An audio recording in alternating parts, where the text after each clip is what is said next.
பாகிஸ்தான் ஜனாதிபதியை சந்திப்பதற்கு முஸ்லிம் பாராளுமன்ற உறுப்பினர்கள் தலைவர்கள் எல்லாம் இணையிட்டையும் கையொப்பம் கேட்டாங்க. என் பேர் இருந்தது. நான் சொன்னேன், இல்லை என் பேர் நீக்கித்தானே ஓம், நீங்க முன்னெடுத்துக்கு போங்க, இந்த விஷயத்துல நானும் உங்களோட நிற்கிறார் தானே போங்க என்றுதான் அனுப்பினேன். ஏனென்று சொல்லல. புறதான் சொன்னேன். நேற்று முந்த நாள் பிப்ரவரி 9ஆம் தேதி இதற்கான நடவடிக்கைகள் காத்திரமாக எடுக்கப்பட்டது. அதன் பிறகு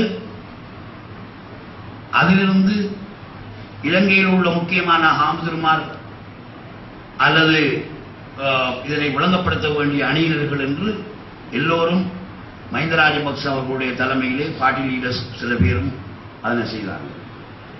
அதோட ஜனாதிபதியை சந்தித்துக் கொண்டு அங்கும் முடிந்துவிட்டது.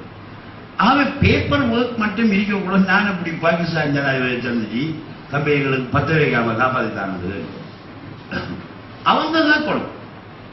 ஏன்னா அவங்க இப்படித்தான் எல்லா இடத்தையும் போய் போய் கீழே கட்டுறது மாதிரி தான் இருந்தாங்க. அவங்க ஆரோ நாங்கள் எங்க இது முடியும் என்கிற இடத்தையே தொலைச்சி நின்றோம்.